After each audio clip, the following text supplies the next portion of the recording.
Griffin here, coming back to you all with another live stream. First and foremost, if you're tuning in for the first time, we're glad to have you here.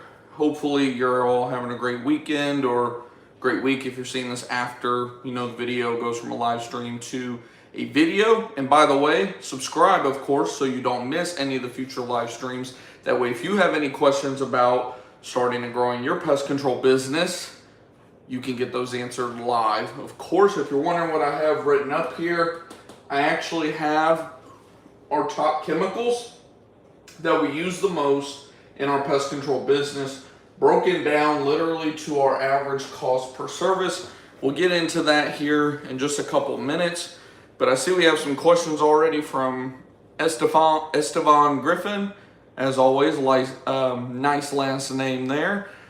Let's see, he says, have visitors in town, so missed the recent streams, including tonight. I guess that means Esteban will be tuning in sometime later or maybe tomorrow, but wanted to ask the question. Let's see, maybe you could answer and I'll later reply. Okay.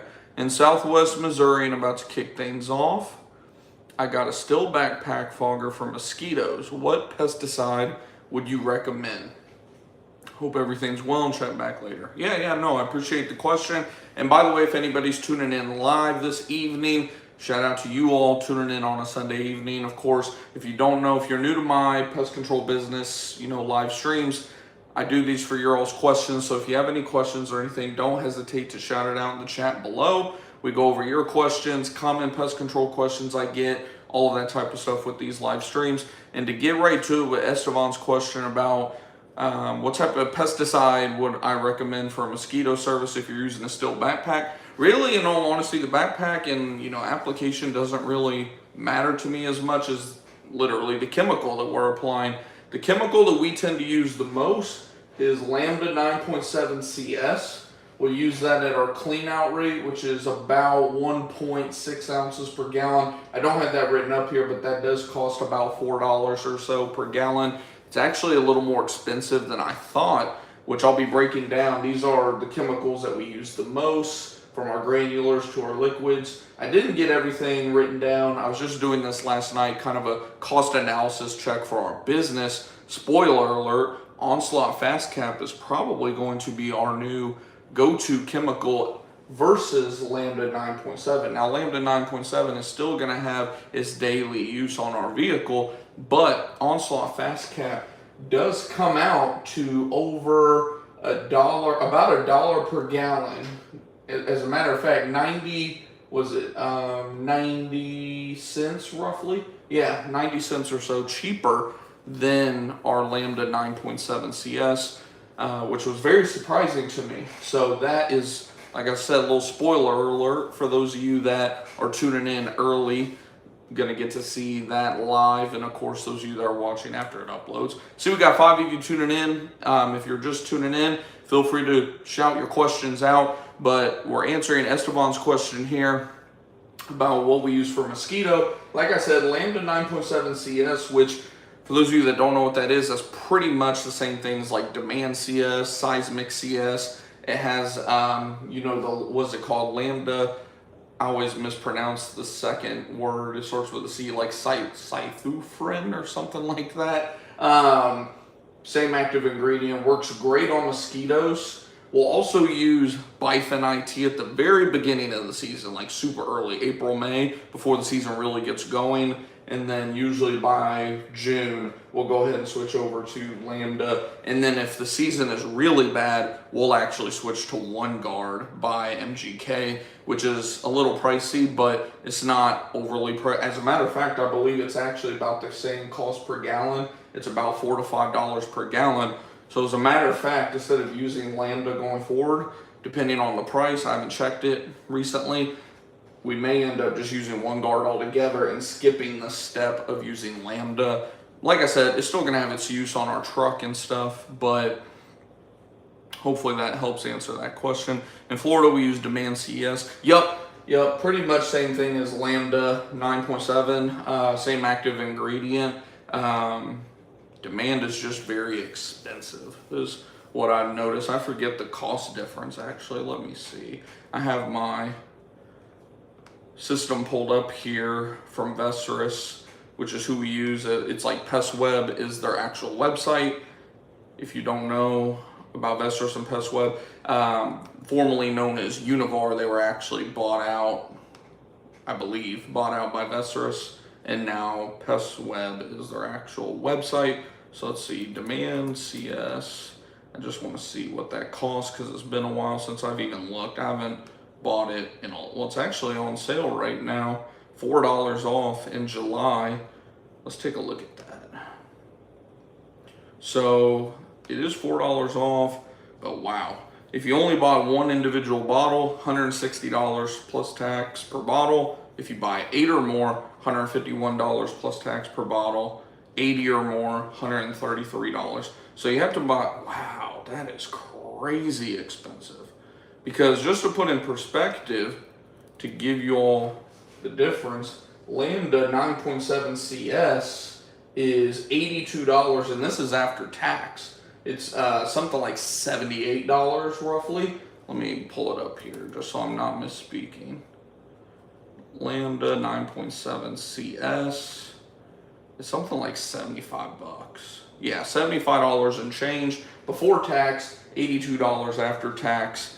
But wow, so it's literally double for the same amount, by the way, 32-ounce bottles. Wow, that is crazy. And of course, there's many different types of chemicals that have that same active ingredient. Of course, you have Seismic CS, which is about the same price as Lambda 9.7. You have Cyanura 9.7, which is my least favorite. As a matter of fact, Cyanura 9.7, it burns the worst out of them all for some reason. It stinks like crazy. It just smells like cancer, as a matter of fact. So that is my least favorite of them that I've tried. The one that I like the most is definitely Lambda 9.7, followed by Seismic. And then from there, I don't really use Cyanura, and like I said, Demand as well. How's it going? Florida Raider said Demand is getting pricey. And how's it going? South Country Home Inspections. What's up? What's up? What's your thoughts on the new Tomahawk battery powered backpack? I've seen that. I mean, I can't speak from experience, of course. I've used Tomahawk products before for our mosquito service. We have the gas-powered one. I'm definitely interested. If I remember right, how much does that cost? Tomahawk backpack. Let me just type in battery-powered backpack mosquito fogger. It must be a pretty popular search because it auto-filled. So that thing runs, what, about 400 bucks it's looking like, roughly, give or take. Which is about the same price as the gas-powered one. So, I mean, which is crazy because we got ours for like $350 just a year or two ago whenever we first started using the Mister, which we don't even use that anymore. We use our Flow Zone backpack for that and for pretty much everything. For the price, in my opinion, they're not really needed, but I do like the fact that it is battery powered. I will say that. Because the main thing, I wish that Flow Zone, in all honesty, would come out with a battery powered, you know, backpack for mosquito as well. And I wouldn't even be surprised if it's already in the works, but probably need to keep 2 batteries. Yeah, especially on your heavy mosquito days for certain. I don't know. I think for us for now, we'll probably stick with just our Flow Zone. We use the Flow Zone. I did see Flow Zone is starting to come out with like their own kind of lineup of different tips. Because one thing I wish for mosquito sprays is that they would have like a 45-degree fan. Right now they just have, of course, you know, the pinpoint, the pin stream, and then they have, was it the 25-degree tip? And I believe now they're actually getting in, because I actually purchased my own like pressure washer tips, thinking that I bought, you know, the right ones because they would just, you know, plug right into the Flow Zone. The pressure is totally off. You know, I could tell instantly, nope, this isn't going to work. So I sent them back. But I've seen that Flow Zone apparently is making their own tips too. So if you could get the Flow Zone with a 45-degree fan, with a, you know, it's a wider spread essentially, it would work perfect for mosquitoes. And it still works with the 25-degree fan. It's just you have to go quite a bit slower, usually around level 1 to level 2 setting. So you're wanting to kind of, make sure that you're getting enough coverage as well, getting inside the bush, all that stuff. They have the 45-degree tip. I just bought it. Okay, yeah, no, I'll have to get that page pulled up then, because I did not know that. It's been a while since I've checked out FlowZone's website. I'm assuming it's on their website. You'd have to buy it through the website. That's another thing I wish, that they made it easier to buy their products versus, primarily having to go through the website as well. But yeah, no, that's kind of where we're at. Wait a minute, did I just see a mosquito fogger? Stop trying to go forward automatically. I think I just seen where they have a mosquito fogger now too. That I did not know either. Because like I said, that was actually what I was just referring to. So they do have a mosquito fogger now. I'm guessing it's probably very expensive. Wouldn't be a surprise. Was it the Vortex Mist Blower? Let's take a look.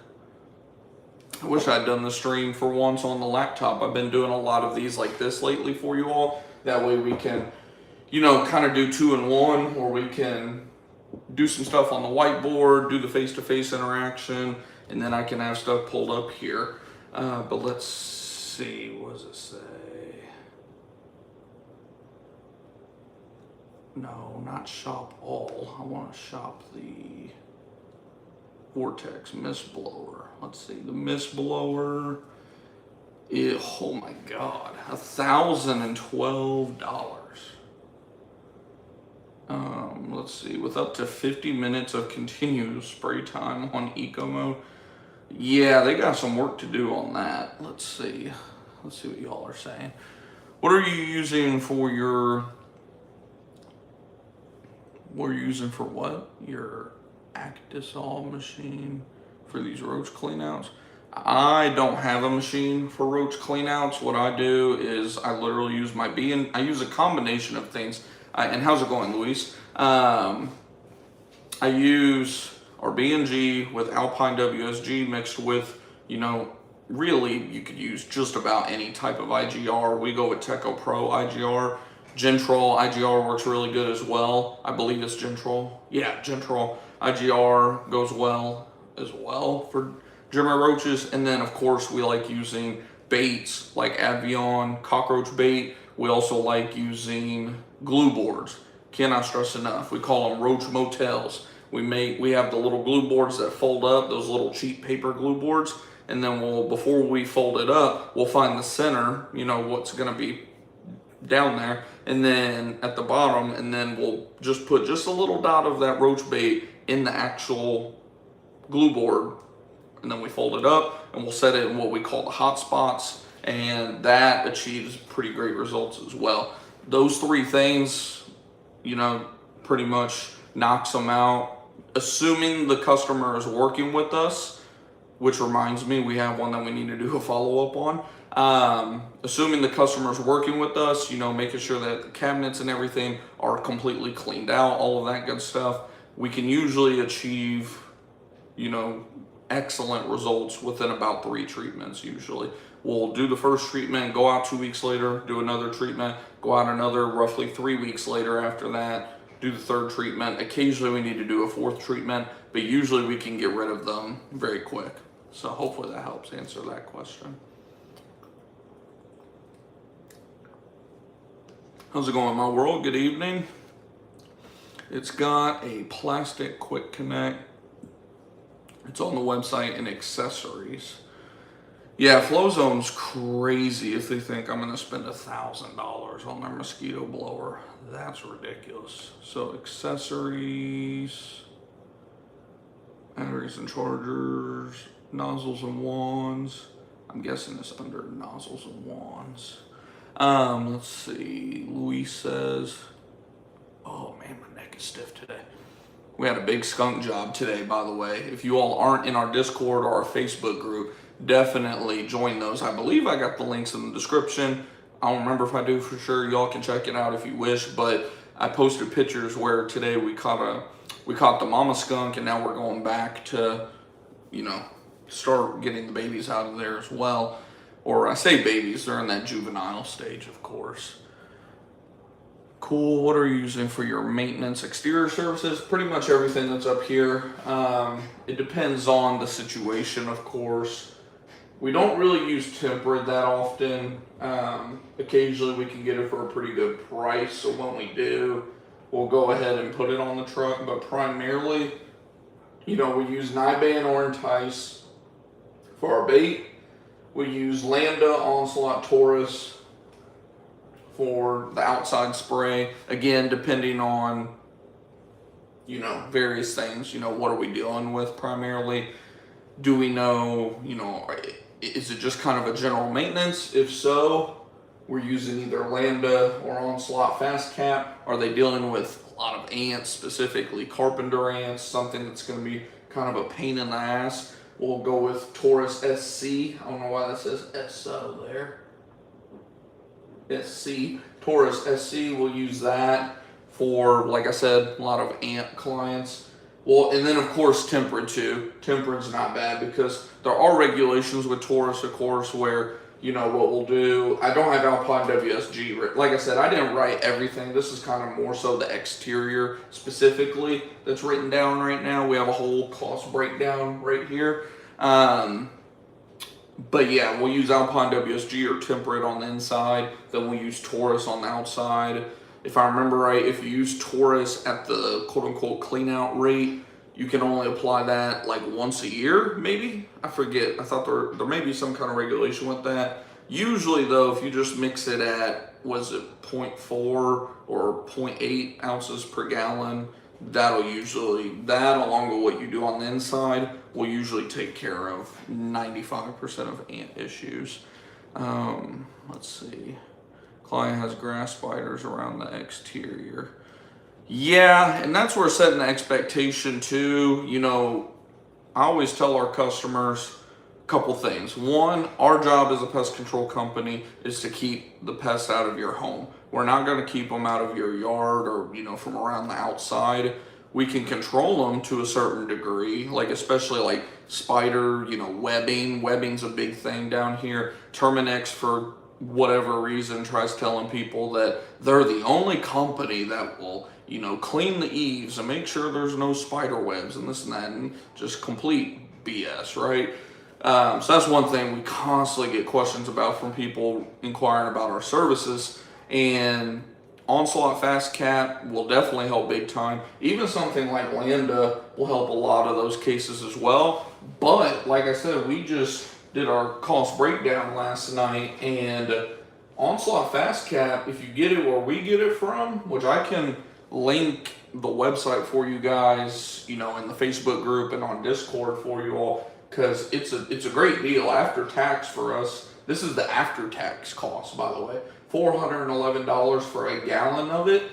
And if you mix it at half an ounce per gallon, which is kind of like the maintenance rate, $1.60. And then if you mix it at the clean out rate, $3.21 versus Lambda 9.7 CS. Yeah, if you're going to mix it at the absolute minimum rate, which we only do inside essentially, that'll only be 51 cents per gallon. But if you know that it's a pretty big problem and you're going to be doing, regardless if you're using Lambda or Onslaught outside, if you're going to do clean out, stick with Onslaught because it's literally almost a whole $1 per gallon cheaper. So say you use 2 to 3 gallons, it's $2 to $3. It doesn't sound like much, but you got to think, whenever you start doing hundreds of accounts per month, or once you start really scaling with a technician, couple technicians, hundreds if not thousands of accounts per month, do the math on that. You save $3 per stop over thousands, it adds up. It's a whole technician's salary, right?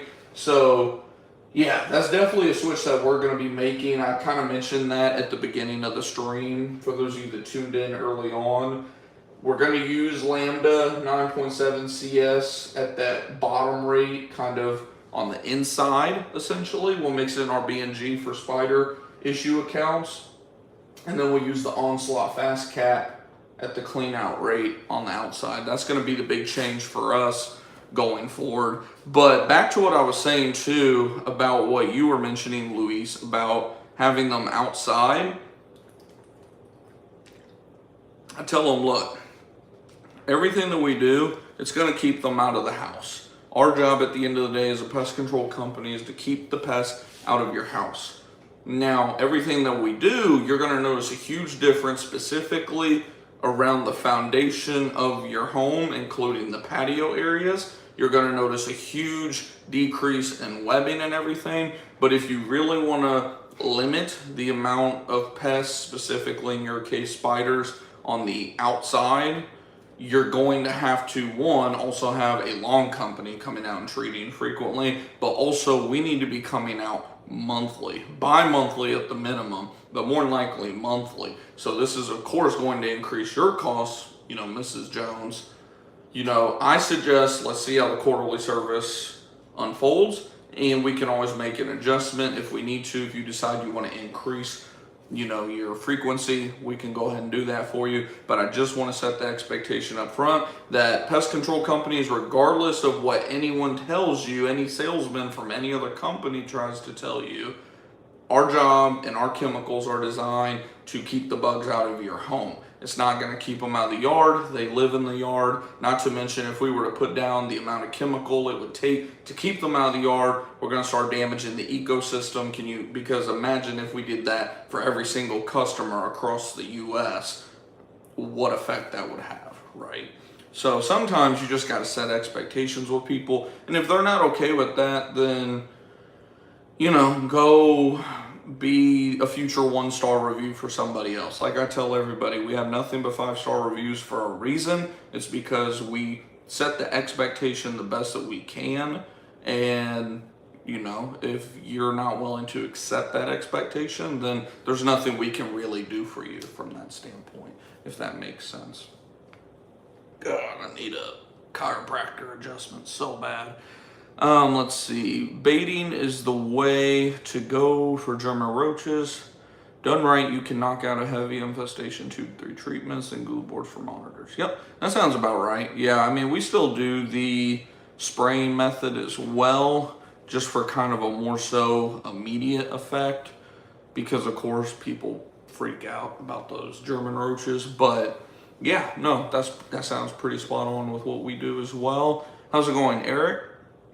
Hopefully you are having a great evening. Hopefully all y'all are having a great evening. If you're enjoying the stream so far, just do me a favor, smash that thumbs up button. It lets me know that you guys appreciate and like these streams more than anything. Plus it lets YouTube know. That way other people that are wanting to start a pest control business and searching for that stuff on YouTube can also access this information as well. Let's see. He said, do you use a software to draw up a termite graph? Yes, so I don't. Okay, so let me rephrase my answer, because I was about to say yes. So yes and no. We do use Gorilla Desk. So Gorilla Desk in their software has literally a blank graph where you can use, a stylus if you're using an iPad or phone, whatever the case may be. You can do it that way. We do not do the graphs 99% of the time when we're doing the proposal, because we know that, just in all honesty, we're not the cheapest company, and we're completely upfront with the customers about that.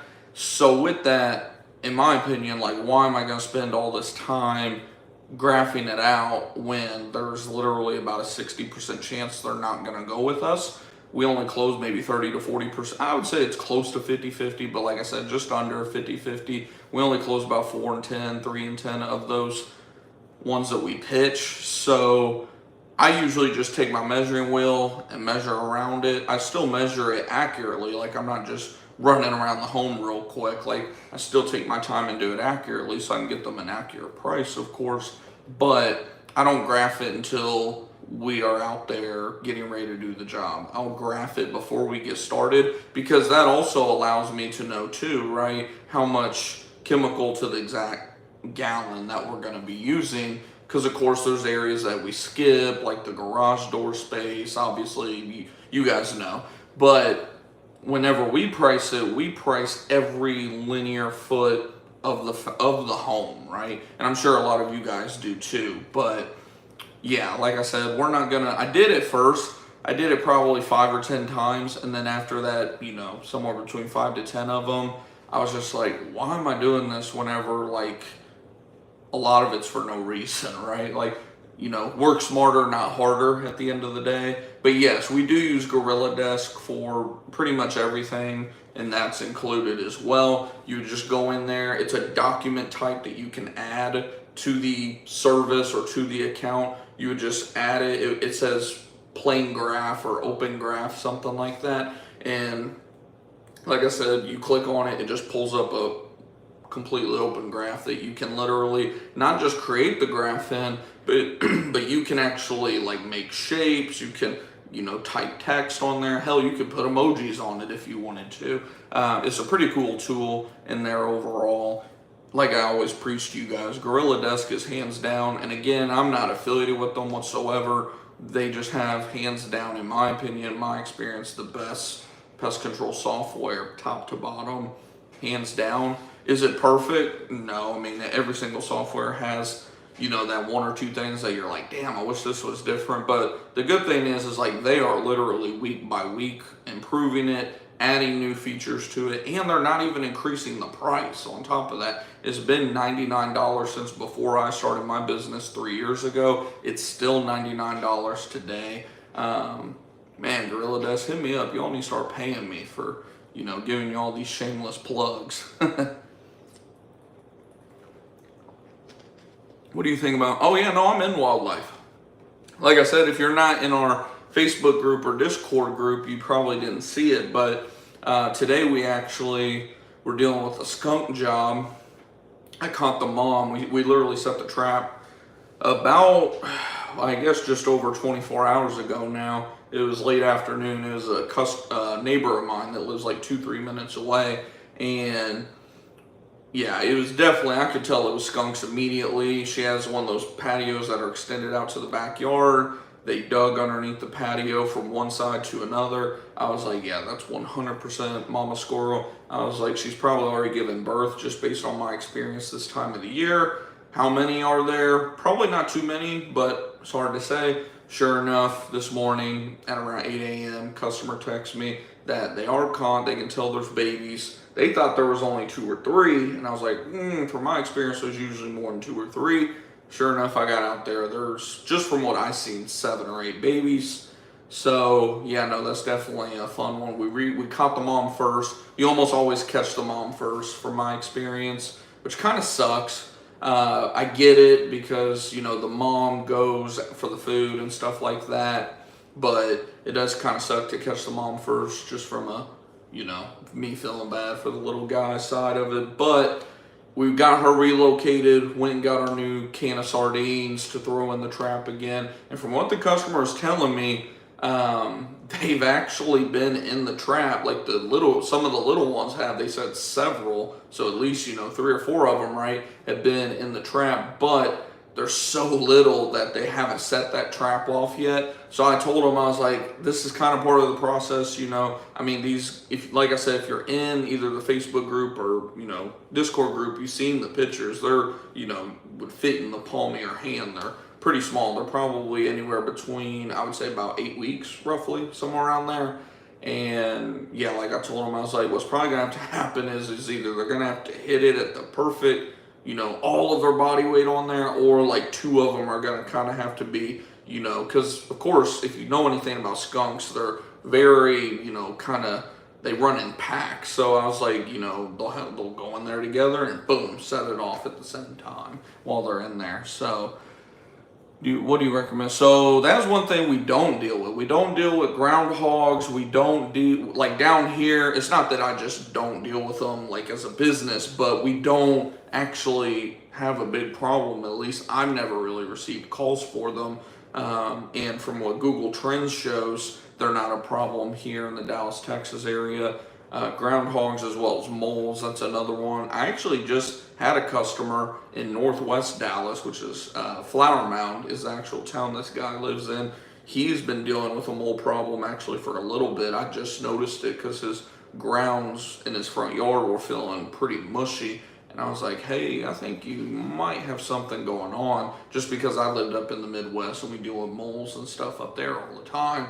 And I was like, we don't really deal with moles down here. You'd be the first customer I'd ever seen deal with them, but your yard feels a lot like what I, remember moles feeling like. And sure enough, He is. So yeah, like I said, it's not that we wouldn't do anything for them, but we just don't have an issue with groundhogs down here, at least again, that I'm aware of. So I would more than likely, just keep researching on it. That's what we do for anything. When I started my pest control, I keep pointing up here like I have pest control business written down. For those of you that are just tuning in and wondering what the heck all this is, these are just my most used chemicals for like our exterior treatment. We have it broken down to literally cost per gallon, cost per service, all that good stuff for you all. And like I said, if you're in our Facebook group or Discord, which is free to join, I'll make sure to link specifically where we get our Onslaught Fast Cap from after the show, because it is a very good rate compared to, even what we would normally get from Vesterus, which is a surprise.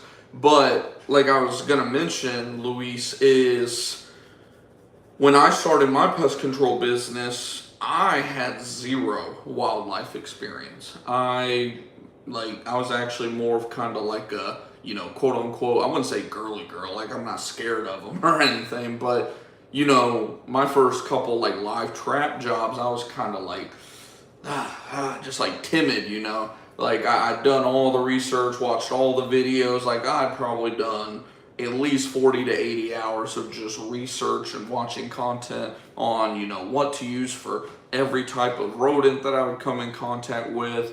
Of course, working for Terminix, I knew about the exclusion process and everything, but I never worked for that side. So again, luckily for me, I have a construction background, so it kind of came like secondhand nature too. But yeah, you're gonna definitely have to do some research on it before you go out and do it, of course.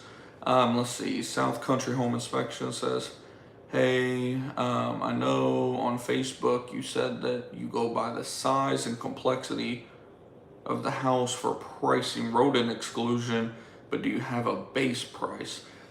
That's hilarious that you brought that up, because if you don't know, like when it comes to the whole YouTube and content creation, like for you guys, what goes into it, just to give you all an idea, I'm going to erase this, so if anyone wants to, I'll kind of duck out of the way a little bit. If anybody wants to take a quick screenshot, let me just get out of the way altogether. As a matter of fact, if you want to take a screenshot of this, just to have a rough idea of pricing per gallon. I know this stuff over here is kind of hard to read. Maybe if you all zoom in on it after screenshotting it, you'll be able to see it better. But if you just want to have a rough idea of general cost getting into this business, go ahead and screenshot that. I'll give you all like 3 seconds real quick for those of you that want it. 1, 2, 3. What's the old saying? 1, 2, 3. That's enough for me. There you go. But yeah, I was going to erase this. So it's funny that you mentioned this, because like I was saying about creating content for you all, I do it kind of like on a schedule now, because I'm trying to post like every day for you guys. I'm sure you guys have noticed, right? Smash that thumbs up button on the stream if you notice that I've been trying to come out with a lot more content for you guys. It also helps, of course, that I've had the home to myself, the last, 7 days now. My wife's coming back home actually tonight. They'll be back tomorrow. But when I do YouTube videos, shorts, anything that's not a live stream, I actually, as much as I can, I'll say, sometimes it's produced same day, published, all that. But usually I'll kind of sit down and create my content in like a 2 to 4 hour period for you guys. And then another day I'll spend editing and all that stuff. But I was saying, it was funny you asked this, because literally yesterday, my last video and short that I made, which is going to go up sometime this week, kind of gave a breakdown of the difference of our rodent baiting versus exclusion. I got just like a line down the middle and just kind of break it down. So like I said, it's funny you brought that up, but we can go ahead and at least just break down the exclusion side, because I believe that's all you asked about. Yeah, exclusion. So how to price rodent exclusion services, right? So in short, we base it based off of course, linear footage of the, not necessarily linear footage of the home, not like termite, but I'll walk the home, I'll ask before I even go out there, By the way, what's the square footage of your home? Just so I know off the bat roughly how big of a home we're dealing with before we get out there. I'll look it up on Google Earth if it's not, a brand new home. Again, I want to have as much of an idea as possible on what I'm going into, right? So I'll get out there, I'll take a walk around the home. Usually everyone asks the same question. Do you need to hop up in the attic? No, I don't need to hop in the attic. It's 150 fucking degrees up there. Everything that I need to see is from the outside. So I'll take my lap around the home. Down here in Texas, we deal with primarily brick veneer homes. And I believe, if you're the one that asked this in the Facebook group, I mentioned this as well. Being that we deal with brick veneer homes, we deal with weep holes. If you don't know what a weep hole is, it's just a little crack where there would have been grout essentially that they leave a space in that allows the home to breathe. If you deal with primarily vinyl siding or like hardy board type of siding, you won't be dealing with this. But with hardy board siding, you'll be dealing with, they can get up underneath that hardy board and chew a hole through the like the plywood, and then from there, boom, go up into the attic, right? So definitely having some construction background knowledge will help you with exclusion in general, but if you gotta kind of learn as you go, you gotta work with what you gotta work with, I guess. But I'm doing this based on assuming that, again, we're going based off of my experience with brick veneer homes primarily. So there's a few things that we look at. We look at how many roof returns is there. And if you don't know what a roof return is, to make it as easy as possible to understand, if you look up at a home, there's an area where kind of the soffit and fascia will hit the actual roofing of the home, and it usually makes kind of like a 45-degree angle, essentially, as it hits that roofing. That's a roof return. There's also some funkier ones, especially on the front, when you're looking at the front of a home. I'll try to kind of draw a picture for you guys, so bear with me. I'm definitely no artist, but say that this is the peak of the home, right? Then of course the home, the front of it here would come across like this, right? Something like that. Say this is like above a garage or something, right? Well, there's a little area in here, in these areas, where there's also roof returns as well. So those are the areas that we look out for the most, especially when it comes to really just about anything, but especially when it comes to squirrels. It's a very easy spot for them to chew out, and it's also a great spot for a one-way exit door or exit trap to be mounted there, and they can run out. If you guys want, I can post pictures of that too in our Discord and Facebook group, or you can look us up, Preferred Pest Management, Rowlett, Texas. Our Google page will pop up, and we got photos for days on there as well. But we'll look for roof returns. Next thing we're going to look for is attic vents. And when I say attic vents, I'm referring to those square vents. They have a specific name, but they're kind of like a square one. The smaller ones usually do not need to be dealt with. They actually, if you look at them close enough, you can actually tell there's like a vent, what looks like a vent. It's actually rodent proof how it's built. Pretty much never are touched. You may still want to, as what I always tell people is we're not going to factor these in, but just so you know, they are $150 to cage up if we need to cage them up. And when I say cage them up, we literally buy 1/4-inch hardware cloth that's very heavy duty with vinyl, vinyl black coating over top of it, and 1/4 to 1/2-inch hardware cloth, and we literally make our own cage to mount over top of it. That way rodents cannot get into that. And then we also have these like big circular vents. These are the ones that almost always, when we quote it, we always include it. We tell them if they want, they can decline it, but there's no warranty if they decline it, because it's just so common for squirrels, rats, mice to get up inside those. They have a very thin mesh inside of it that is just so easy to push through that we include that. Same thing, $150 for those. But we're looking at how many of those do they have. And then like I mentioned, you know, weep holes. Next thing would be AC unit. I'll just say hole. And when I say hole, what I mean is again, we do brick veneer homes. So what happens is for, I have no idea what reason, but 90% of homes we run into, the brick is, you know, all thrown up, and then the AC guy has to like come out and literally drill this big ass hole in the wall, the brick, everything, so he has room to run the AC stuff, you know, where it needs to go. Nowadays, they're starting to get better about what they'll do is they'll actually run it up the brick veneer, up into the soffit. Then that makes still an issue for where they can get in the soffit, but it is a little bit easier to address sometimes if it's done properly. But if that's a access point, then we're looking for that as well. And do they have multiple units, anything like that?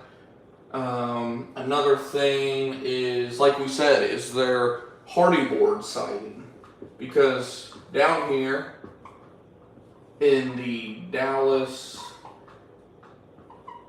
Texas area, sorry, I'm not really good at talking and writing at the same time.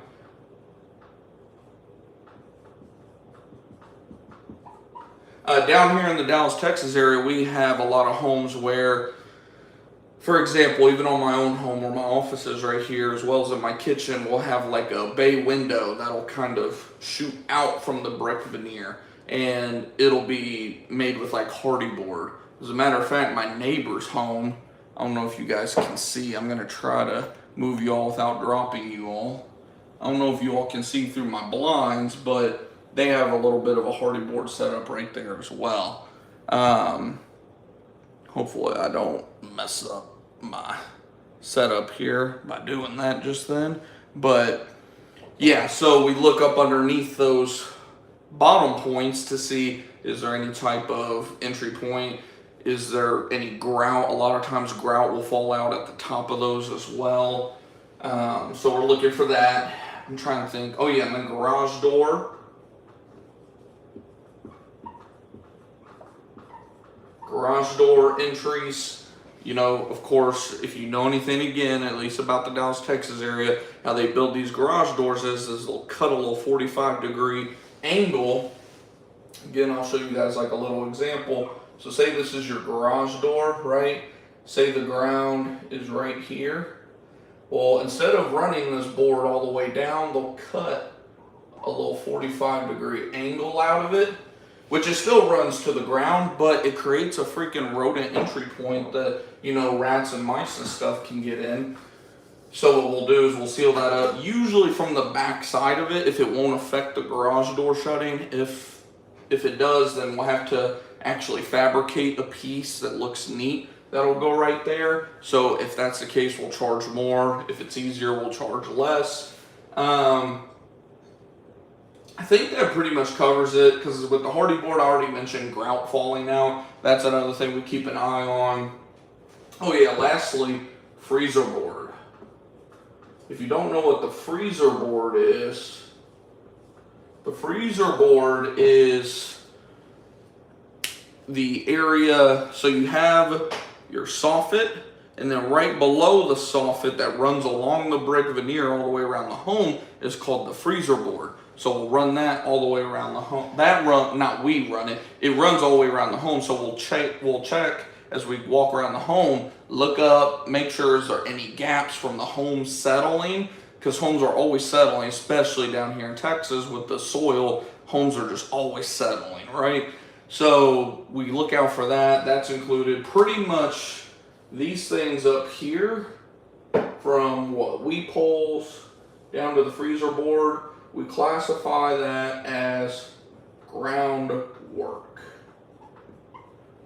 Whenever like we kind of break it down in our quote, we group all of this into groundwork, and then we just list like the roof returns and attic events kind of separately. Now we will still, whenever we're quoting the job, we'll get very, very detailed, because obviously when you're selling a premium product like this, product, service, it's kind of one of those in between, like you are servicing them, but it is a product because you're literally putting stuff on the home, right?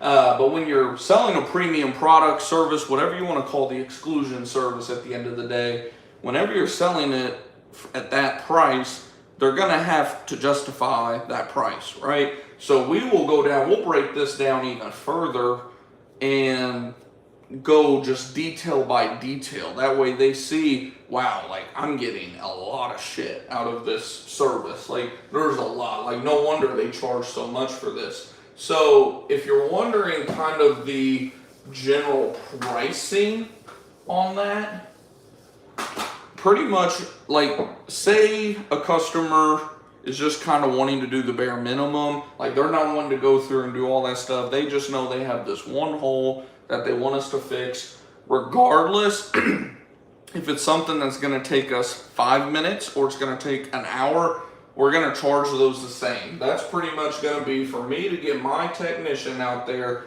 on a ladder, whatever the case may be. You're looking at the bare minimum, $5.95 plus tax. Well, not plus tax, because that service is actually not taxed here in Texas. Pest control is, rodent stuff like this is not, unless if it includes use of rodenticide.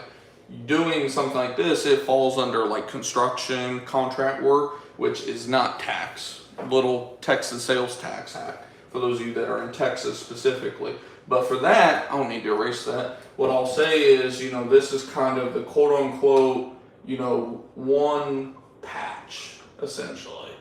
This is kind of, you know, the cheap ass customer that, like I said, they're just kind of wanting to do the bare minimum. For me to, you know, have a tech go out there, get on the ladder, this and that. I don't, like I said, I don't care if it's going to be a 5 to 10 minute job or it's going to be an hour. It's going to be $5.95.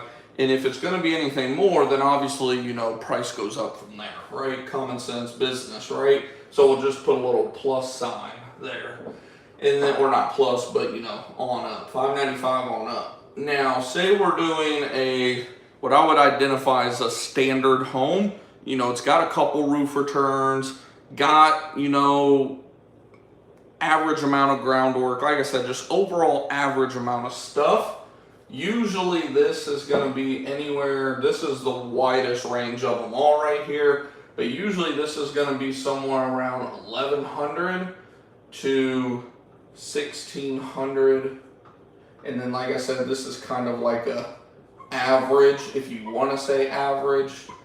The main thing with this is God, I mean, like I said, this is the average. If I were to try to put an average, we've had jobs upwards of $4,000 that had, you know, 22 roof returns. I still remember that job to this day. It was huge. I was glad to not be the one working on it, but shout out to my guy. He got it done in one business day and he got paid like it too. I forget how much he made, like 600 on that job, 500 or 600.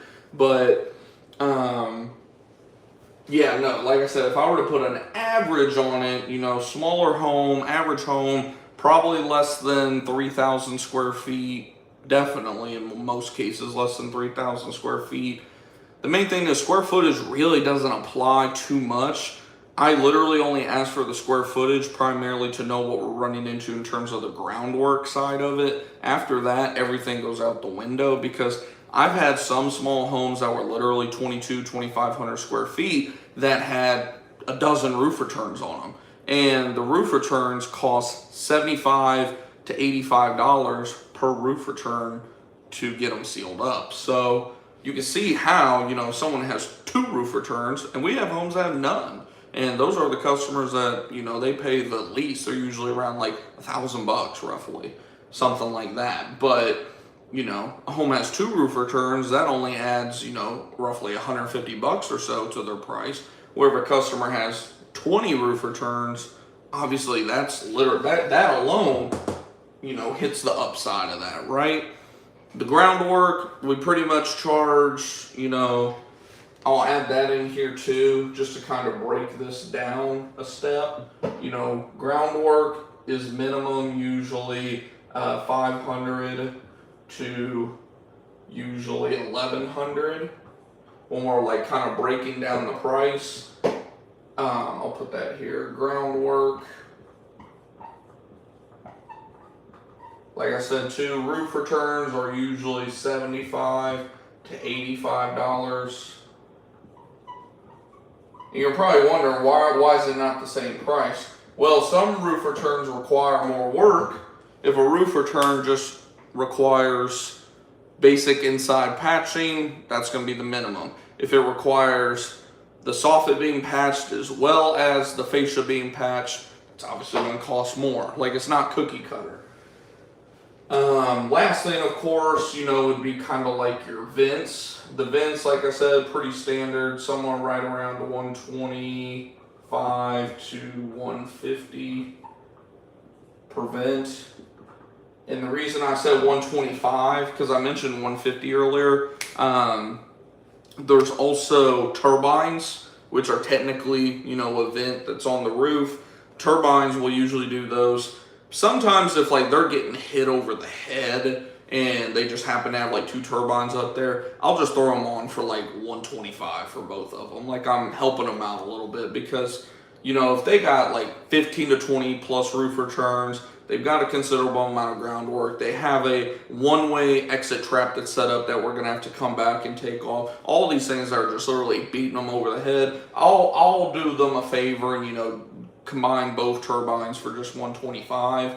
But in terms of the actual vents, any type of vent that we're putting a cage over, those are 150 for each one. So I'm kind of giving you guys literally the layout of my pricing. Some people would tell me that this is stupid to do, to give any quote-unquote potential competition, pricing. So hopefully you guys do appreciate that. If you do, smash the thumbs up button. Lets me know that you guys appreciate everything. Let me see if there's any other questions here too. I want to join the NWCOA to learn more about wildlife. Yeah, no, you should. When it comes to business too, right? You are going to have to invest in your knowledge. I can't stress that enough. We can, and when I say invest, I don't always mean with dollars, by the way, right? Because that's a lot of things people get confused. There's multiple currencies really. There's your time, your money, and then of course you can barter. You can barter with services. Say that they have something you can offer that you need, and you have something they need. You can barter services. You can barter with food. There's many ways to go about with currency. But the main thing is if there's one thing that gets heavily overlooked in not just the pest control business, but all types of business and entrepreneurship and, this and that and the other, it's, investing in your knowledge. Because what is going to make us, rich at the end of the day? Is it, I can't even come up with anything. It's our knowledge, right? Knowledge and maybe, experience, right? And why does experience pay? Because it gives you knowledge, right? So knowledge, skills, whatever you want to refer to it as, I usually say skills because it sounds good with what I'm about to say. Skills pay the bills, right? There's a reason that the guy working at freaking Whataburger, McDonald's, In-N-Out, whatever, is only making 10 to 15 an hour, which is still, unpopular opinion, more than what they should be paid, let's be real, versus the CEO who deals with shit nonstop 24/7, who, did what he had to do to get the knowledge, get the skills to get in that position, right? Now, like I said, that's an unpopular opinion in today's culture. Well, the thing is, this is my YouTube channel, and I really don't give a fuck what's unpopular in today's, culture. I call it for what it is. Skills pay the bills. Thanks, brother. Yeah, no, most definitely. Oh, I didn't see your other question there. But like I said, skills pay the bills, and I'll answer that question here in just a second.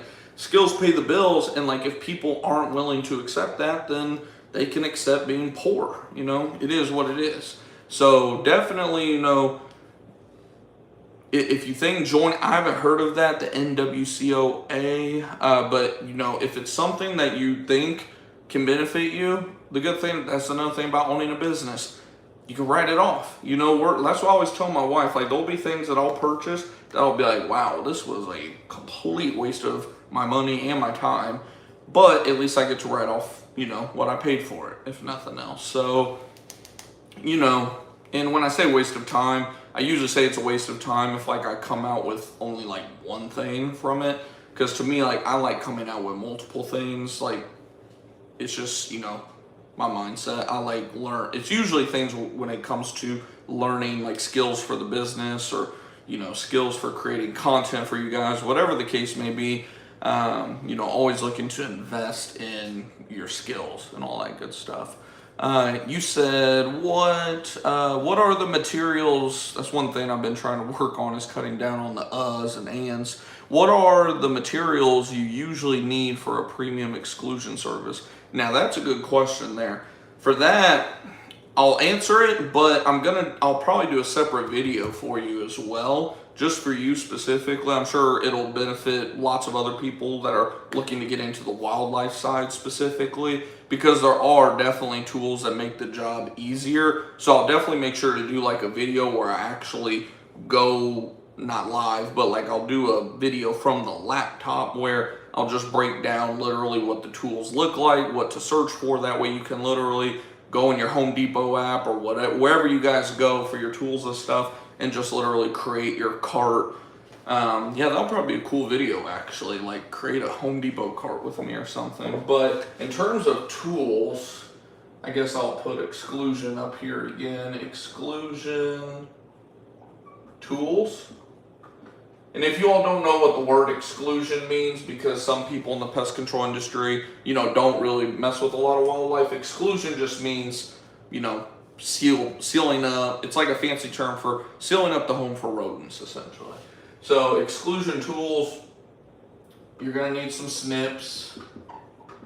Usually we'll use like roofing snips specifically. It cuts metal easy. Pro tip, DeWalt actually has an attachment now you can attach to their impact. I think you can attach it to the drill too, as a matter of fact, but I know for sure it attaches to the impact, and it'll literally cut that metal like butter. It'll help with making your cages and stuff too. But you want snips. Obviously you're gonna want drill and bits. Can't ever have enough of those. You're gonna want a couple of ladders. I'll say 2 ladders, extension ladders specifically. And the sizes, you know more about your area than anybody. So, you know, you might be completely fine using like a 22 foot extension ladder. We have a couple of them. We've got like I think 22, one that's smaller, like 22 foot extension ladder, one of those basic, you know, kind of aluminum Warner ladders. Then we also have, I call it the Hoss. It's like a freaking 30 foot fiberglass Warner extension ladder. It's like a $500, maybe even $500 or $600 ladder. We got it on Black Friday for a pretty good deal, like 2 or 3 years ago when we first like started the business. And it's a beast. It barely even fits in my garage, but we got that. And then of course you're gonna want, you know, step ladders too.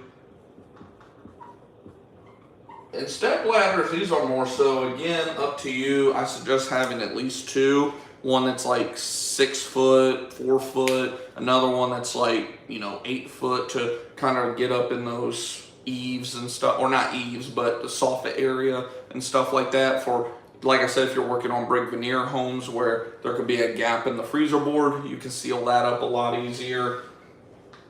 Next thing is going to be obviously caulk in the gun too, which they do have battery powered ones. I don't use a battery powered one. I like having that full control. What else?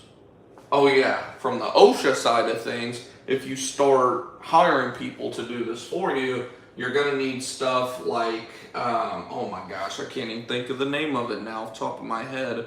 Oh my gosh, it's like a rock climbing Wow, I cannot believe I just cannot think of the name of it right now. It looks like a rock climbing, like a harness. I think it might just be called a harness, as a matter of fact.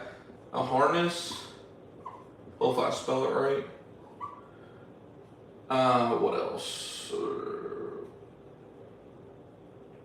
Oh, what is it called? Cougar. There's a specific boot that is made called like Cougar Paw or something like that. That make, I'll just call them like roof boots. You don't have to have these for like OSHA, but these do help. They're crazy. It's like Velcro on a freaking roof. Like you're like not going anywhere with those. They're not that expensive either. I mean, they're not cheap, but they're not expensive either. So I would suggest getting those. Roof harness. Yeah, roof harness. What else? I'm sure that I'm probably going to be missing at least. Oh yeah, I have space. Just a little space right here. Oh no. It's like a crimping tool, but it's not a crimping tool. And I'm sure I'm spelling crimp wrong. What I mean by crimping tool, like I said, it has a specific name, and I'll do a specific video for this. Cougar Paws, yeah. The Cougar Paw roof boots, they're awesome. What I mean by the crimping tool is it's like a metal, literally just like a metal handheld crimping tool that you can use to like, it'll help you with bending your metal to form the pieces that you need. This is more so like a craftsmanship tool more than anything. How good do you want your work to look? Again, when it comes to the prices that we charge for our service or for our product, for the exclusion product service, we charge like the best. So we make sure that, our work looks the best that it can look too. And that's the other thing too, is you got to tell people we build this stuff for it to be functional, for it to work the way it's supposed to work to keep rodents out. We're not doing freaking carpenter work. We're not replacing it with another piece of hardy board or anything like that. We're going to use metal because they're not going to be able to chew back through that. Which leads me to the last one. I won't worry about putting it here on the board, but, well, not last one, second to last one, which is, it's called gutter coil. That's the metal that we use for sealing up roof returns and stuff like that. And then for kind of like a steel wool type of material, we go through Excluder. Excluder has a lot of great products in general for rodent control. And if you go to look it up, it's just spelled Excluder. I know that kind of looks like a V. So it's called Excluder. You can find it on Amazon too. In some cases you can get it cheaper on Amazon, as a matter of fact, from them, which is what's funny, crazy. But we'll get products from them to like stuff we pulls, fill in voids, all that type of stuff.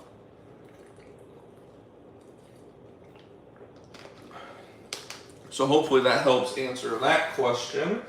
I see we got like somewhere between 5 to 10 of you in here at the moment. If you guys are new, or you have, like, if you're new to the channel whatsoever, these live streams are for you guys specifically. Shout out your questions about starting your pest control business in the chat.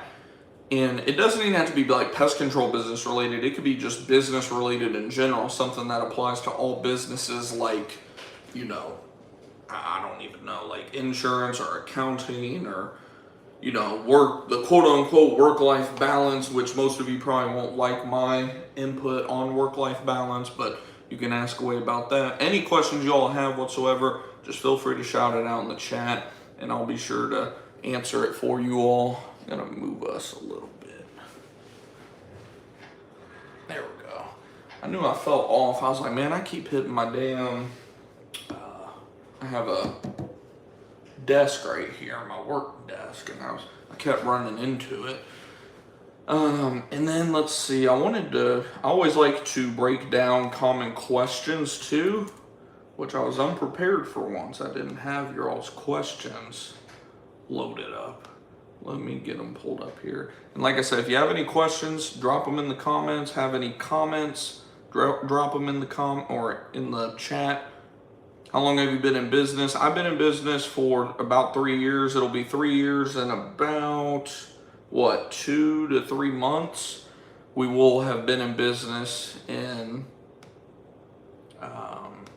for 3 full years at that point. Technically, from a number year side of things, we've been in business for 3 years, but our official 3 years will be right at the end of October, early November of this year. Work-life balance for you. Yeah, I almost feel like you're kind of baiting me with what I said a little bit ago. So work-life balance, I mean, I'll just be real. I don't really believe in it. I think how I describe work-life balance is like, I just feel like there's seasons. And from what I see from like the most successful people that I follow on, social media, not that I necessarily know them personally. I do know some successful people, specifically mostly customers of mine, to be honest. Like one of them lives in a $4 to $5 million house, and I mean, he's driving different $1 to $500,000 cars every time we go out there, which is every month. Get to talk to them from time to time. It's just cool to freaking ice cream truck out here at 8:15 at night. But no. Everything that I noticed from these successful people is like the same thing, that there is seasons for everything. There's a season where you're going to be focusing on your family more than anything. There's going to be seasons where, man, do y'all hear that? It is 8:15 at night. Got a freaking ice cream truck.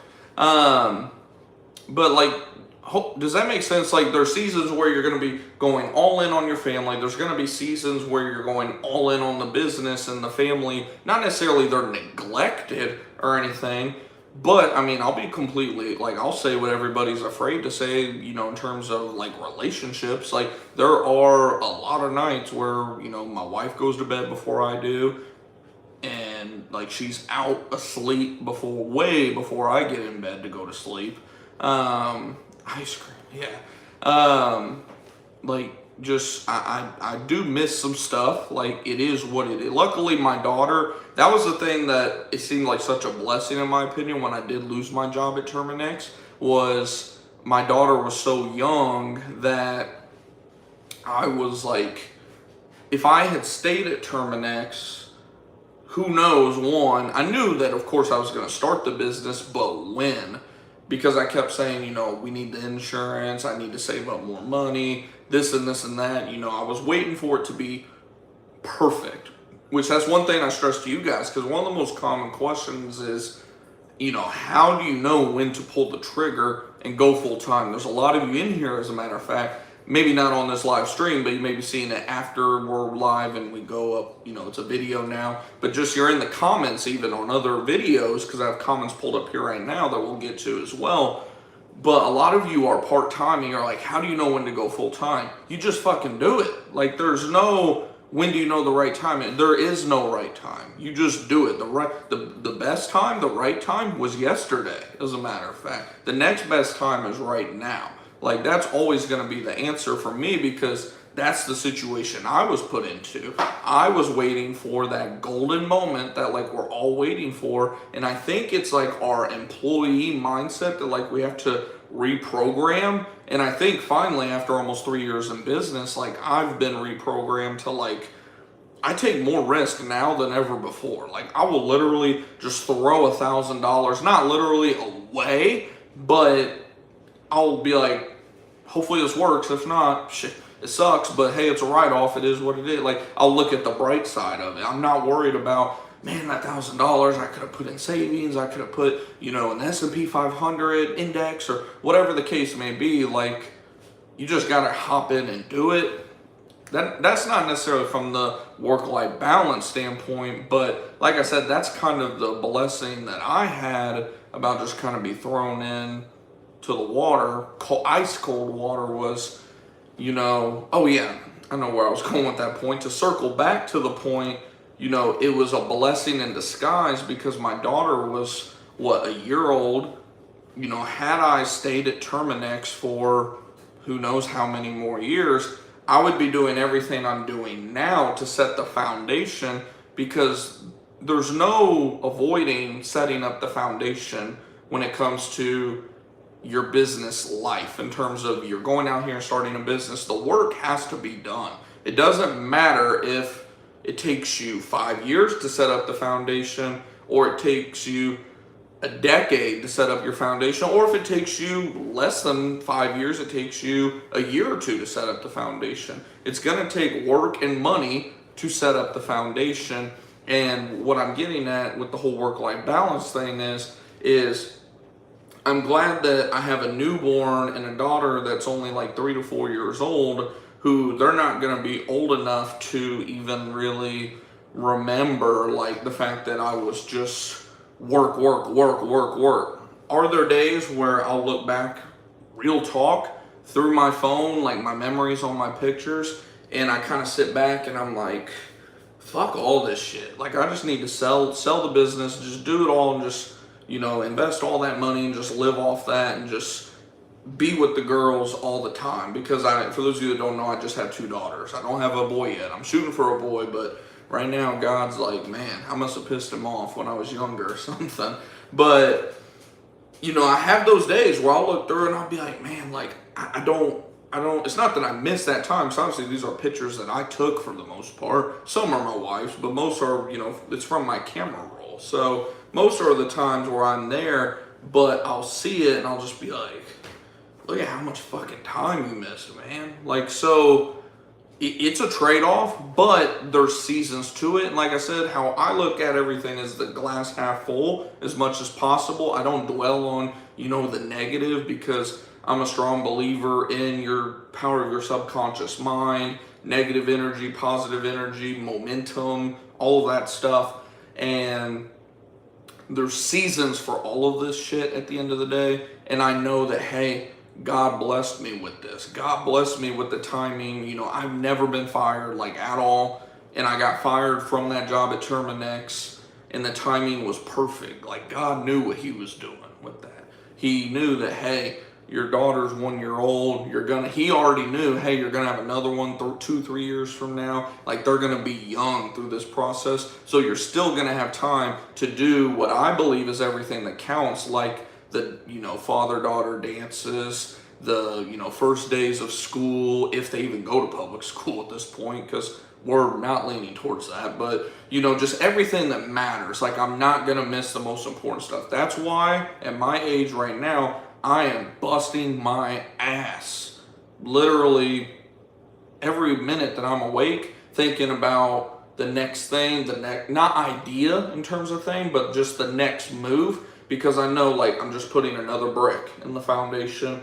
Every day is just another brick. And once that foundation gets set, it's all set from there. And then I'll transition into my season of family, the whole, building wealth in terms of investing, all of this stuff. Because the business, when it comes to business, there's no such thing as work-life balance. You're either going all in, or you can try to split up all your fucking time, and you'll see that you're going to get burnt out. You can only do so much in a day. So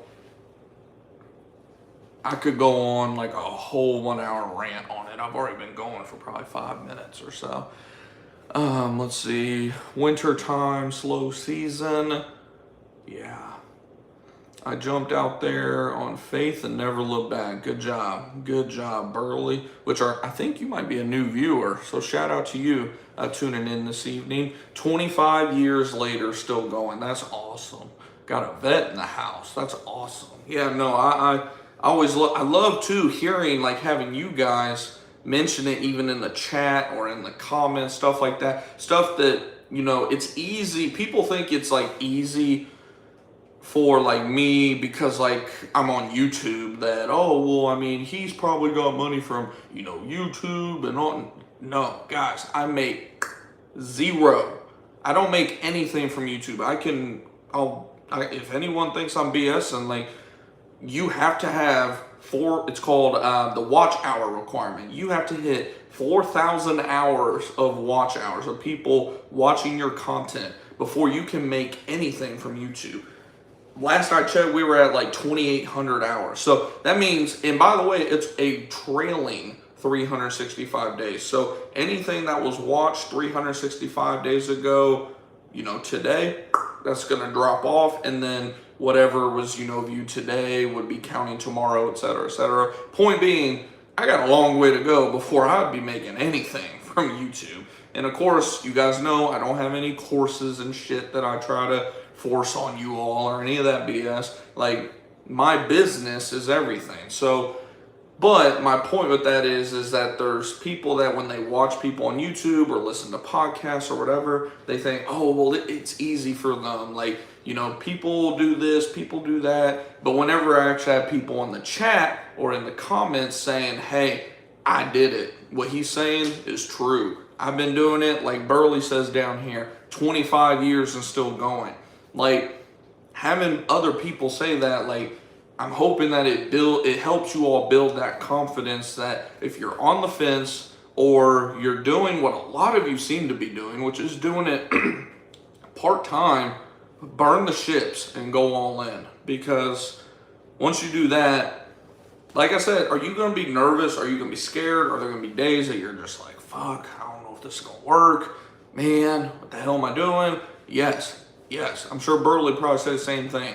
Going back to the early days, even today, like if you're in the stages of growth, now once you get to that point where you're just kind of growing organically and not spending money trying to grow, investing in employees, whatever the case may be, you're kind of just chilling, then sure, at that point, you got no fear.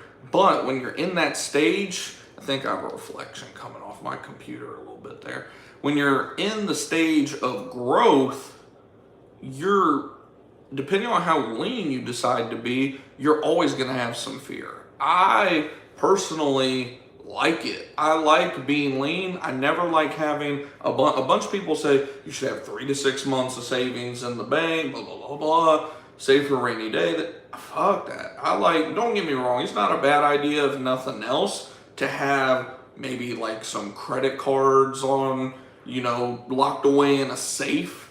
I'm not pro using credit cards or anything like that for stupid shit, but it's never a bad idea, in my opinion, to have some locked away in the safe for a rainy day, bad month, bad quarter, whatever the case may be. But burn the freaking ships and, just keep growing. But with that, like I said, yes, you're always going to have a sense of nervousness because you're going to look at that bank account and go, holy shit, we got to go make some money. Yeah, make some money. Go make some money. Go sell some shit. Like, do what you got to do, right? That's the point of being in business. Mindset is everything. Came to the USA 8 years ago. Congratulations for that, by the way. 8 years ago, worked for a carrier for 6 months, then bought my tanker truck, and now 8 years on, doing extremely well. What I'm saying, you can make it from zero. Exactly. If a British guy can come here and do it, exactly.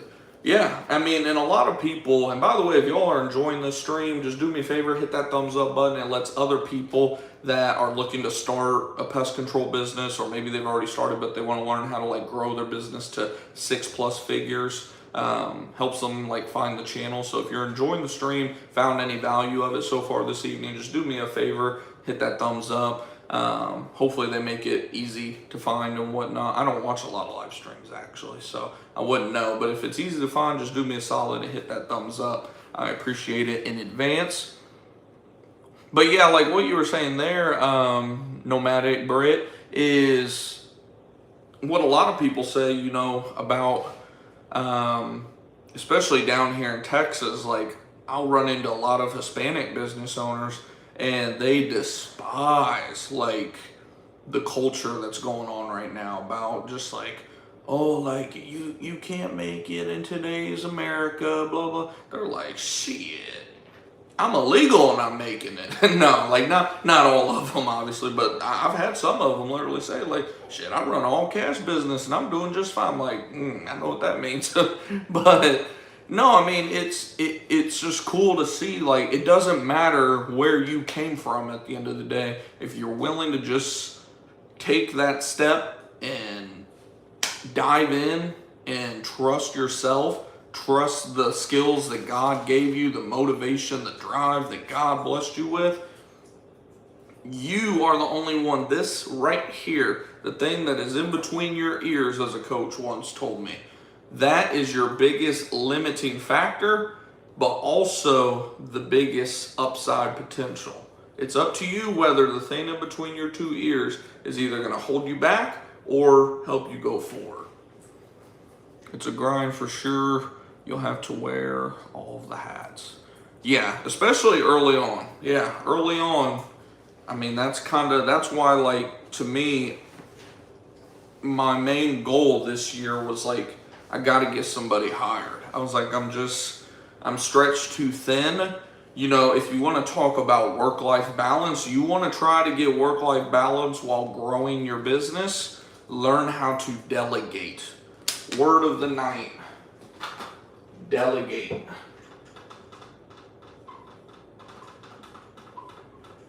If I can even spell delegate right. Did I spell it right? I think so. Yeah, word of the night, delegate. You have to hire people.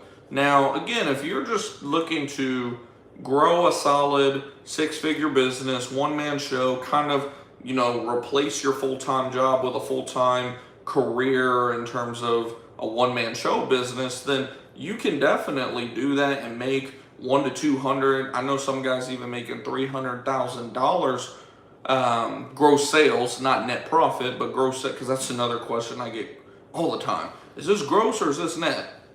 I literally usually tell you if you just watch a little bit further, but yeah, like I know a lot of guys who they're bring home over $100,000 a year working for themselves, and it's not necessarily that like that's not enough money, you know, to live on. It's just for me personally, for my goals where I want to go, I'm wanting to, you know, grow this business, slowly but surely pull myself out of the business and then go start other businesses and eventually just create a portfolio of businesses under, most people don't even know this, so shout out to the 7 of you. You're about to find out kind of my whole life plan is to slowly but surely develop a portfolio of businesses under the preferred name, preferred X, preferred X, preferred X, and eventually just have a giant portfolio of companies that either A, I can take public, or B, just sell it privately altogether and then take that money and invest into a bunch of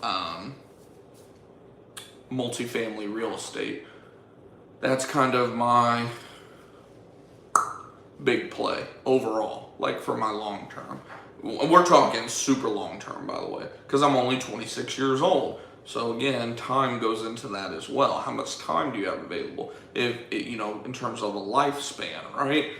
Because obviously if you're 50s, 60s, you know, whatever the case may be, or 40s, whatever, you know, the longer you live, obviously the less time you have left to accomplish X. But in today's world, you can accomplish anything that you set your mind to, like real talk. But for those of you that are tuning in right now, if you have any questions, don't hesitate to shout it out in the chat below.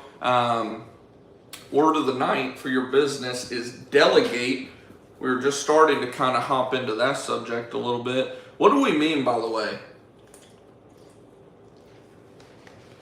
What do we mean, by the way, when we say delegate? How can I delegate? Where do I begin?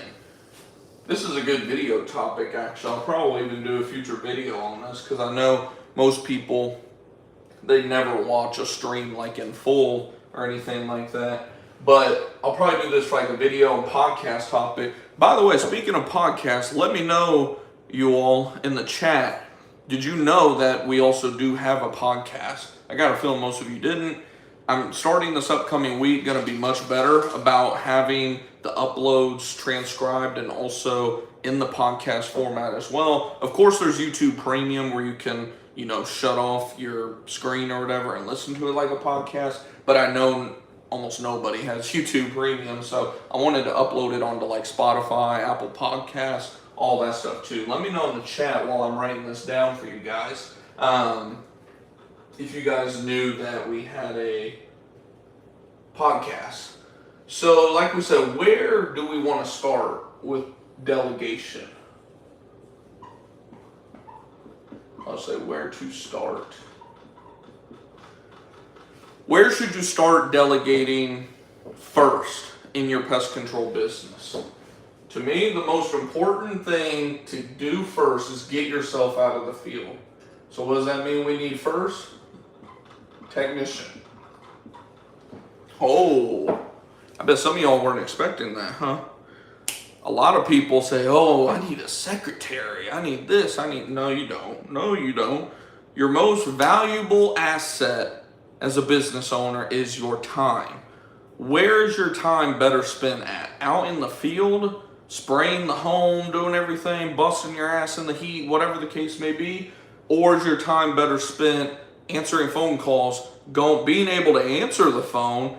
Because like, if you're like me, this is what forced me to finally, get on hiring somebody. I was like, dude, we're getting a shit ton of leads, but the reason we're not converting a bunch is because by the time I get back to them, they've already fucking hired somebody. So it's like, where's your time more valuable? Doing a $100 service or selling a $500 a year contract? So getting a technician is the very first thing that you should delegate. I need to number these. So that's first. Second, this is, in all honesty, after the first, people could debate for days. What's after that? Some people will say salesman, some people will say marketing, like door to door, whatever the case may be. Me personally, I'm going to say, just because again, I'm doing this based off of my experience, based on my skill set, with our company, because I've invested so much time into, my knowledge with a website and stuff. Next one that I'm going to actually say is D2D marketing. Now this could also just be sales, right? Because you could do in-house, right? You could build up a team of salesmen, and train them how to do door-to-door sales, recruit them based on experience with door-to-door sales, right? But at least in my market, where again, this is an expanding market, just exploding right now in the Dallas, Texas area, there's a lot of new doors to knock on. So for me, second would be door-to-door marketing and sales. Third, what we at? Technician, door-to-door marketing. Third would be, I forgot. We can leave this as is, but third would be CSR. Like your person answering the phones, that kind of thing. In all honesty, these are probably flipped. But in my opinion, they're equally important because, of course, you need somebody going out and selling for you, but you also, what's the point in having somebody go out and sell for you if they're not, I'm actually going to redo that, if you're not able to answer the phone, right? So I'm going to change those. I didn't even think about that until I was just going over it in my head. So we'll just say CSR, call center representative, and then D2D /sales men or women, obviously. That's plural. It cracks me up when people are like, what about sales women? Hey, dumbass, sales men is plural too. People get offended about everything in today's culture. Fourth, let me see. So we got our technician who's replacing us out in the field. We got our call center representative answering the phone. And I think the reason why I had originally put door-to-door salesman first is because, like I said, the whole point of getting the technician first is to get you in the office so you can answer the calls. But we're assuming, you're just getting bigger and bigger with this. So CSR, door-to-door salesman, because you're going to be training these salesmen too. CSR, you don't really have to train them. It's not that hard. Give them a damn script on each situation. They're good to go. Door-to-door salesmen, though, they constantly need meetings, trainings, motivation, all that stuff, right? So that's why I believe CSR second, then door-to-door salesman is third. Number 4 would be, I'm doing this more so for you guys at this point based on 4 on down, because these are what I actually kind of like master in, so to speak. But we would just say marketing team.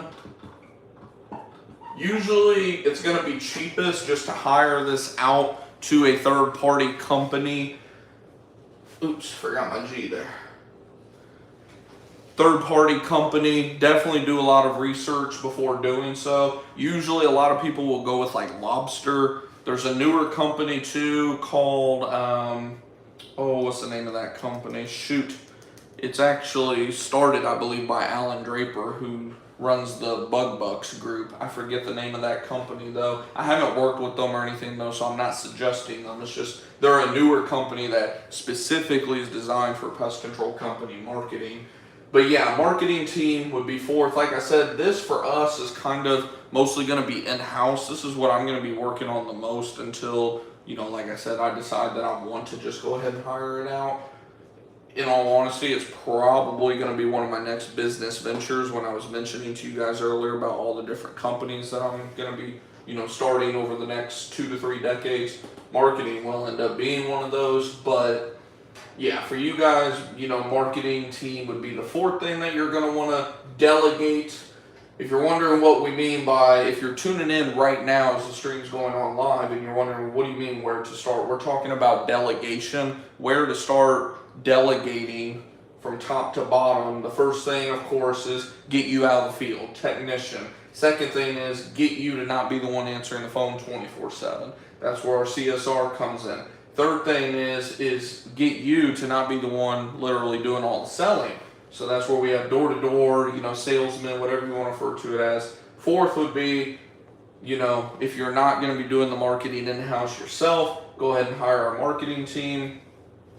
At this point, you're going to be big enough where it's going to be important to hire an HR team or, employee. If you decide, again, you kind of want to roll in-house. Of course, HR, it kind of can be bundled in with, like bookkeeping and stuff like that a lot of times. I would suggest, from what I've heard from other companies more so than anything, that you're either going to want to hire this in-house or, hire, again, kind of like third party. And then, let me see, is there anything else that I may be missing just off the top of my head? Of course, from here, you're getting big enough where I guess you could say a branch manager.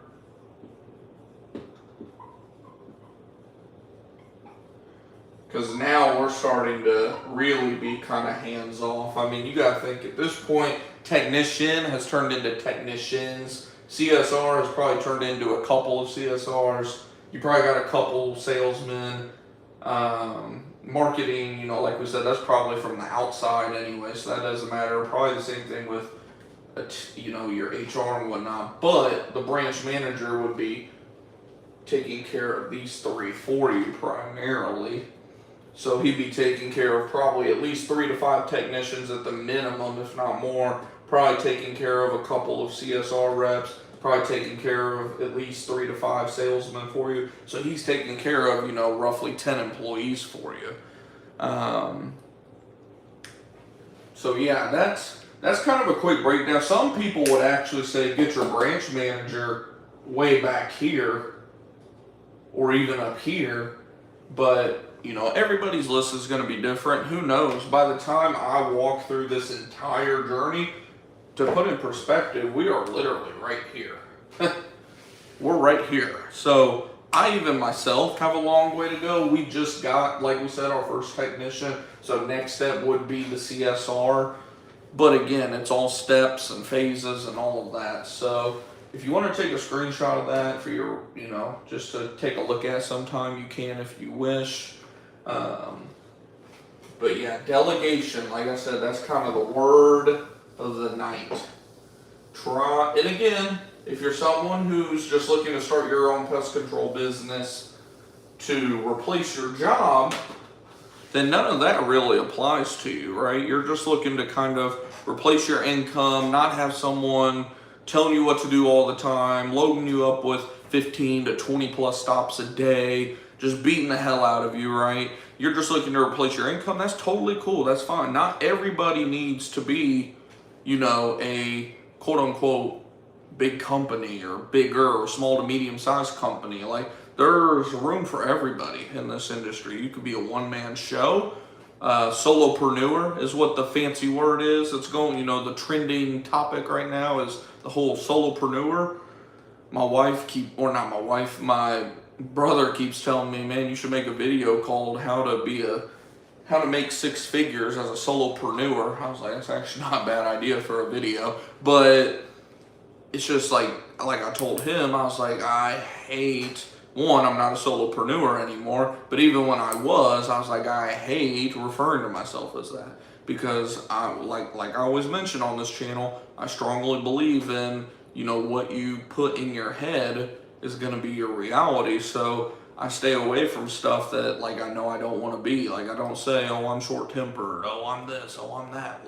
If I'm saying anything about myself, I'm saying that, it's good things. Now, if I do something dumb, I'll be like, I was fucking stupid or whatever. But anyone that's read any of these books on the power of your subconscious mind probably knows exactly what I'm talking about there. But hopefully you guys have been enjoying this stream so far. I see we're already over an hour and a half in. Shout out to you all that have been tuning in tonight. I do these streams for you guys. If you're enjoying it, just do me a favor, smash that thumbs up button. It lets me know that you guys like these streams, and it lets other people that are looking to either start or grow a pest control business, see the stream, see the content on the channel. I'm trying to publish content for you guys, pretty much every day, even if it's just a quick short. How's it going, Salvador? Solo and two-man shops can make lots of money for the owner. It's the middle range that's a bit tough to make a lot of profit from my experience. So if you want 150K to 200K take home, either stay tiny or grow big. Yeah, no, I hear that a lot too, because a lot of companies, well, one, let's be real, a lot of companies are not charging enough. We could get into that on a whole other topic. One, a lot of companies aren't charging enough, but two, there's so much that goes into it. People fail to realize that, payroll tax, that's a major cost. The fact that you have to pretty much split tax costs with the employee is just crazy. But yeah, no, you can literally make enough money to allow your wife to be a stay-at-home wife, or if you're a woman that's going out and doing it, I guess if your husband wants to be a stay-at-home husband, that whatever floats your boat. But yeah, like Salvador said, you pretty much just got to make a decision at the end of the day. Do you want to be but because there's not that many, obviously, but do you want to be a big company with, at least bare minimum 10 to 20 plus employees? Or if not, go ahead and stay small. That way, stay as a 1 to 2 man operation.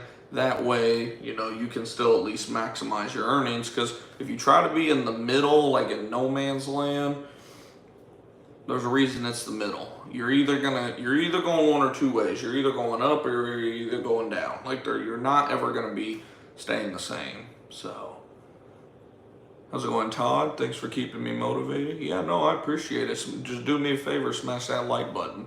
That way other people can see that as well, and hopefully, not be afraid to pull that trigger and start their own pest control business as well. Yeah, the near future, hopefully, the goal is because we're almost at the end of July, we're going as crazy. We're already entering the last week of July, so we'll be going into August, which is historically a pretty busy month for us. August and September or even October usually isn't too bad. But August and September, we're usually going into some of our busier months. Oddly enough, June and July can really be hit or miss. Again, just based on this is my third summer in business. And so far, that's the trend that I've noticed. July tends to be, it's all right. Like, we're getting sales and whatnot, but it's nothing like over the top. It's not like obviously March, April, May. Those months are by far our busiest. June is, like I said, usually decent, but July seems to be kind of that one random month in the middle of the summer that we just, I don't know if it's because it's the hottest month of the year and we're just not getting that much rain in July or what, but for some reason, August and September, things kind of start to get back going in terms of the activity and the calls. We're still getting, like I said, plenty of calls. It's just not as many sales. And it's been like that every year, I've noticed. But my goal is to, get this employee, assuming that, again, TDA approves his application and all that good stuff, get him out in the field on his own. And then from there, we'll really start being able to scale at a much quicker pace because I'll be able to actually answer the phone, because that's why we got on the topic of delegation. Because when you're a one-man show, there becomes a point where you just have so much time in a day. When you're in a customer's house talking to a customer, it always seems to be the time that phone starts ringing. Or when you're driving to a next stop, it always seems to be the time that phone starts ringing. And I noticed, I kept telling myself, man, this phone always rings at the perfect time, like in a sarcastic tone, right? Well, that's because I've gotten to the point where I'm out in the field pretty much all throughout the business day. So what do I need to do? I need to get myself out of the field, get a technician out there doing the work for me, and then that way it frees me up to, keep on answering that phone. It's either that or me stay out in the field and, hire somebody to answer the phones, or, have my wife answer the phones, and then the kids have to go to daycare. Like, you get to where you got to kind of draw that line in the sand, and because your sales start to be kind of capped. You notice like, hey, we're growing, but we're growing at a snail's pace. Like, if you want to actually grow, obviously you got to be able to do what it takes to keep on growing. So if we don't have any more questions, I'll look to see if we have any newer questions on other videos real quick. But of course, if you have any questions, just drop them in the chat below. That's what we do these live streams for. If you're new to me and the channel, we do these live streams as well as just different videos, shorts, all that stuff, giving you tips on how to start and grow your pest control company. If you're looking for that type of thing, just hit that subscribe button. That way you won't miss any future content. I'm looking to see if I can find anything. Let's see. JM Pest Solutions said my site pages are constantly not being indexed by Google.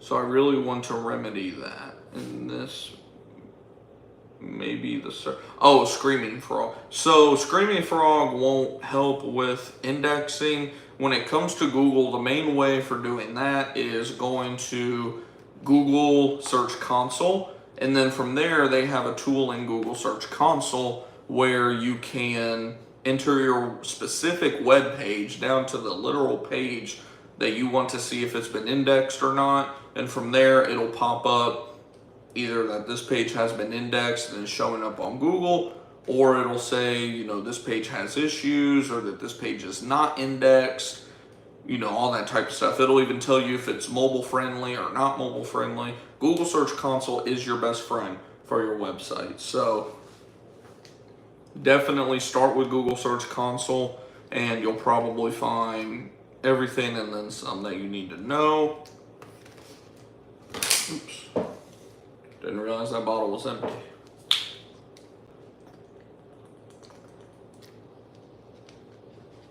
So Josh Muller, I believe. Josh Muller says, Stumbled upon your channel and have watched several of your videos. One of my friends is an applicator, but his business is slow. Would it be possible in Texas to start a commercial business by obtaining a commercial business license application and then hire my friend who is an applicator? Could a business operate that way if the owner manages the business side and didn't have an applicator license but hired an individual applicator? So this is a complex question. It sounds like you're asking if you can pretty much like use your friend's certified applicator license to start your business essentially, versus like you going out and getting your own certified, doing all the steps and whatnot to get your CA. That's a good question actually. I don't want to say no, or let me say I don't want to say yes, because like I said, I'm not entirely sure on the process on that. But I don't want to say no because I feel like I've heard people in the past talk about going this route. I don't know about in Texas, which is where I am located, of course. I don't know about if it's actually legal in Texas to do so. I would call up the Texas Department of Agriculture and ask them. They're not rude people, at least the ones that I've spoken with. They're not like rude or anything. They can be kind of slow at times, but they're not rude or anything. So I would just call them up and, let them know the situation. The safest bet is always to, of course, just go through another company, do your time, do your year or so, and then go ahead and start your business from there. But like I said, if you want to get on it like ASAP, just call up TDA and let them know the situation, and then just kind of go from there. Letting him know just answered this question in our live stream tonight.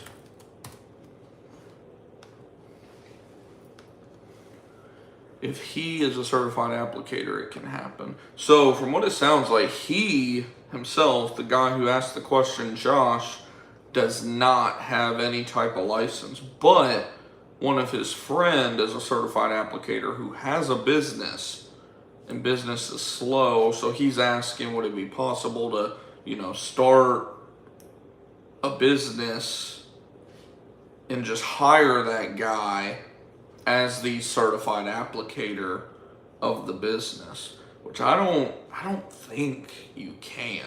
I don't believe so. Nor would I want to personally. I would, like I said, I would just go do my 1 to 2 years for another company, save up my money, whatever, the case may be that you'll do in between there, and then start your business from there. But yeah, it's kind of a complex thing for sure. Let's see if we have any other questions down here. Oh, these are questions that, okay, here we go. So, let's see. I feel like I'm gonna butcher this name. Nadine, oh my gosh, I'm totally gonna butcher this name. Can I just call you Nadi? Not Nadine Carlini?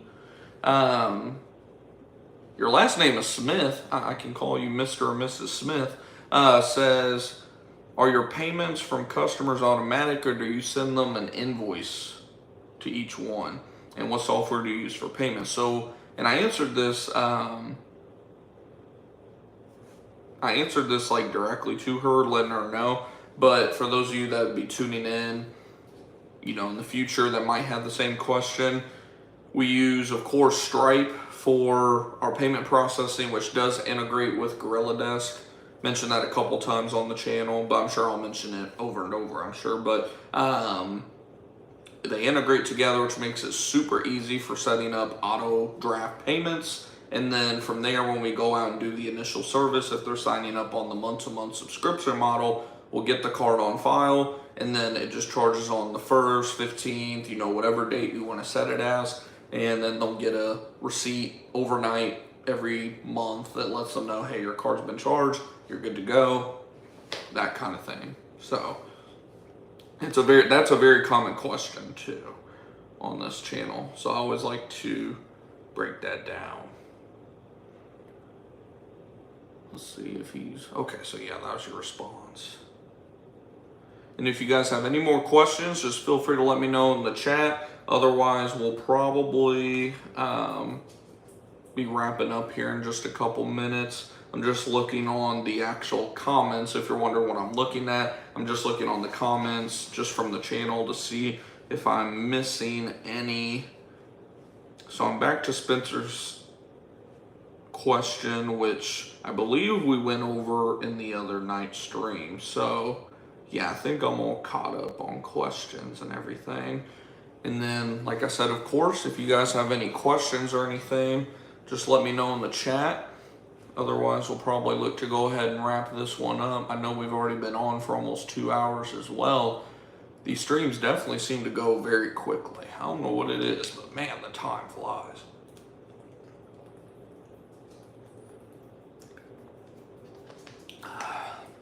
Thank you, Griffin. Oh yeah, no, I appreciate you tuning in again, my world. If you ever have any questions or anything, don't hesitate to let me know. And then, of course, for those of you tuning in right now, if you're not already in our totally free, I have nothing to sell you all or anything in terms of courses or anything, of course. If you have any, or not have any questions, but yeah, if you have any questions, let me know in the chat. And if you're not already in our totally free Discord group chat, Facebook group, any of that stuff, links should be in the description of this video, of this live stream. We'd love to have you in there. Our Discord has over 200 members. We have like 250 or something like that now. And then I believe our Facebook community, which we just started this year, a few months ago, it's up to like 60 or 70 members. So it's awesome to see that community of people, you know, continue to grow as well. And then, of course, I don't mention this enough, but if any of you all do, I know like it's really 50-50. Some people love the app, some people don't. If you use TikTok, follow me on TikTok. Link for that should start being in the description of all my videos and live streams in the future. We're trying to get up to 1,000 followers on TikTok. That way we can do these live videos on TikTok and YouTube. That's, I guess, the pro of having a work phone and a business phone, or a work phone and a personal phone, is that way I could, you know, do the YouTube live stream and do the TikTok live stream for you guys, because I know we have viewers on TikTok, then we have viewers on YouTube. YouTube is definitely where I know most of you guys are. But if you happen to be on TikTok and you like using TikTok, we do post content over there. Little tip, by the way, if you actually like the shorts, like the YouTube shorts or whatever, those short clips, I actually upload them on TikTok and Instagram first. TikTok specifically, I'll upload them on TikTok first. So if you want to get like instant access, quote unquote, to those videos before they're even live on YouTube, definitely go follow over there. That way you can see there's actually one up right now that I just uploaded right before going live. That'll be on YouTube, I think tomorrow, if I remember right. So yeah, other than that, it looks like we don't have any more questions or anything. Like I said, we're all caught up on questions from the comments and all that good stuff. The only other thing was a comment from NeoZeo. He didn't ask a question. He just brought up on the video about SEO Quake, which, by the way, great video for those of you who are going to be, you know, trying to optimize your website. Go check out that video if you haven't already. He said, this is a great video. It shows the problems with AI.